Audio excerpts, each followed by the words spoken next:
Bonjour, bonjour, j'espère que tout le monde va bien. Alors, je vous retrouve aujourd'hui avec une nouvelle recette anti-gaspi, toujours avec du pain rassis. Je vais faire aujourd'hui un cake jambon gruyère. Ici, j'ai un reste de gruyère.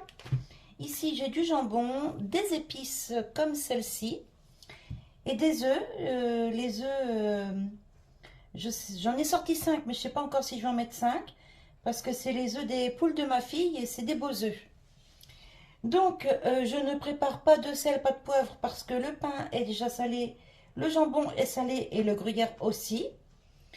Et le poivre, c'est pas nécessaire parce que bah, je mets des épices comme ça.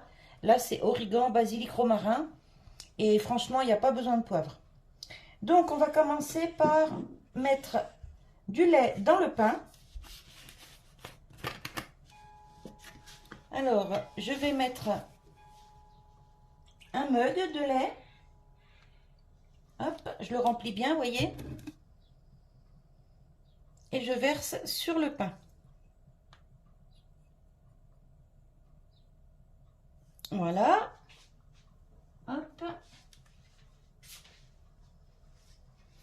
Je vais attendre que ça s'imbibe un peu et je viendrai remuer après. Ensuite, dans un autre saladier, je vais préparer mes œufs.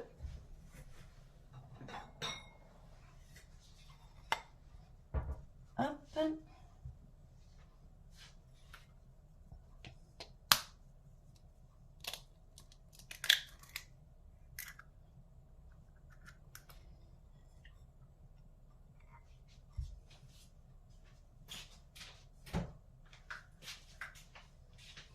Je jette pas mes coquilles, je les garde pour le compost.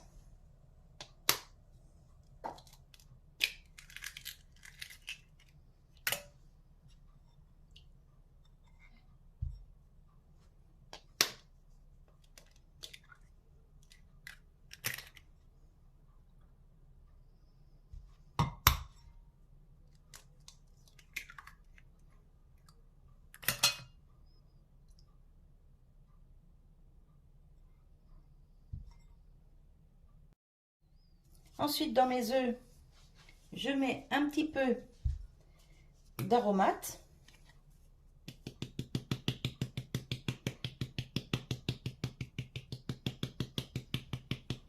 Enfin, j'en mets un petit peu. J'en mets quand même pas mal, hein, que ça se sente bien quand même.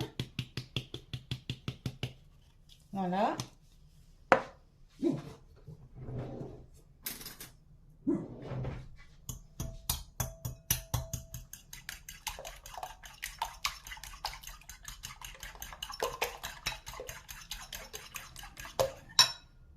Je vais mettre les 5.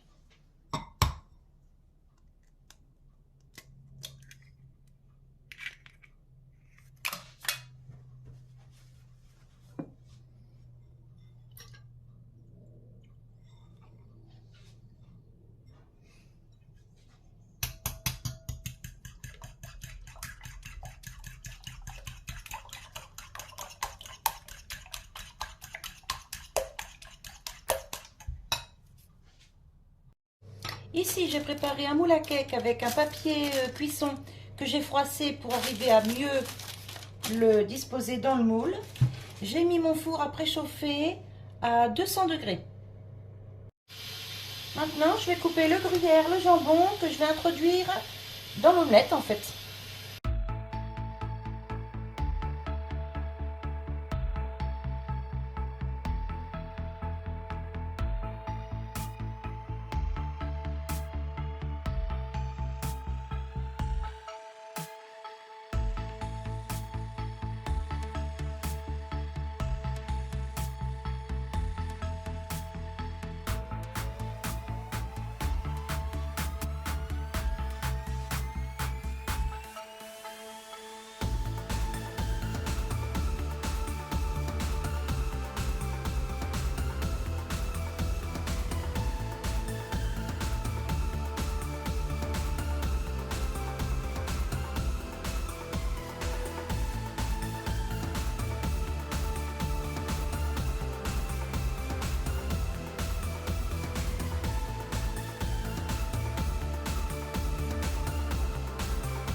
Alors là, je vois que ça manque un peu de lait. Je vais en rajouter une demi-tasse. Voilà. Et là maintenant, ça devrait suffire.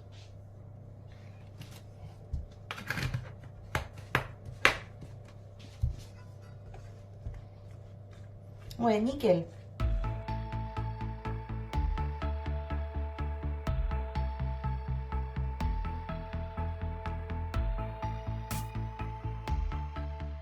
Donc là, pour un cake, j'ai mis des œufs. J'en ai mis 5. Un morceau de gruyère qui me restait dans le sachet, j'ai coupé en petits morceaux. 5 tranches de jambon. 160 g de pain. Des aromates. Et un mug et demi de lait. Et vous voyez là, c'est bon, c'est bien imbibé. Il reste encore des morceaux, mais c'est normal, c'est ce que je veux. Voilà. Ensuite, on mélange toute la préparation au pain.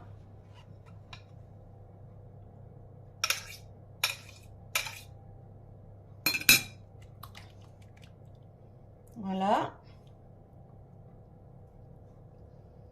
Et alors ça, une fois cuit, ça se mange ou tiède, ou chaud, ou tiède, ou froid. Et moi, j'accompagne ça d'une salade. Et ben, ça fait un petit repas bien sympathique, pas cher et anti-gaspi surtout.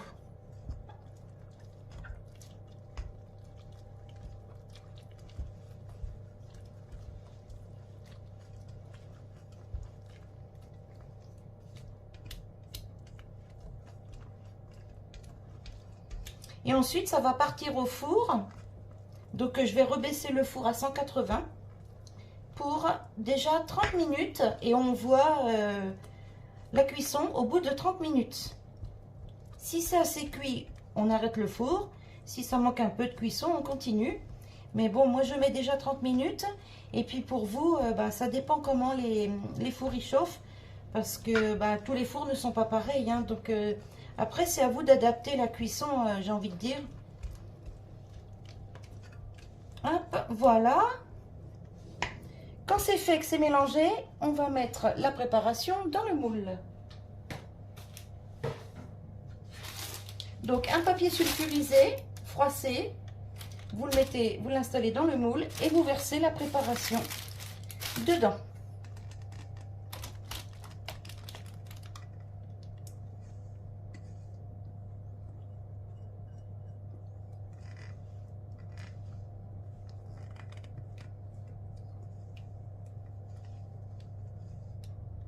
Voilà. On répartit au mieux qu'on peut.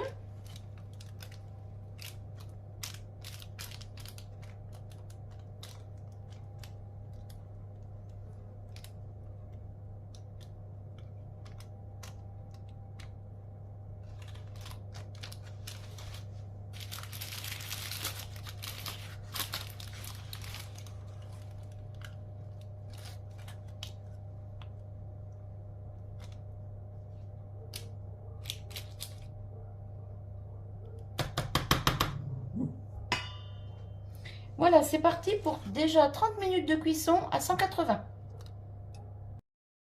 Voilà, je viens tout juste de sortir le cake du four. Alors, il y a passé exactement 30 minutes à 180. Et regardez, il est nickel. Bon, après, comme je vous disais, ça dépend des fours. Hein. Et là, je peux piquer le couteau sans souci. Vous voyez, franchement, nickel. Voilà, et il est bien cuit de partout. Donc là, j'attends qu'il refroidisse un petit peu. Et puis, je vais couper ça en deux. Moitié pour mes enfants et moitié pour nous. Voilà, voilà. Donc, vous voyez, c'est pas compliqué. Un petit cake rapide, facile, super bon. Et anti-gaspi avec du pain, un reste de gruyère, du jambon, quelques petites aromates. Et le tour est joué. Voilà, voilà. Donc, moi, je vous retrouve pour une nouvelle recette anti-gaspi. Mais cette fois sucrée. Et en attendant, je vous souhaite un bon appétit et je vous dis à bientôt. Bye bye!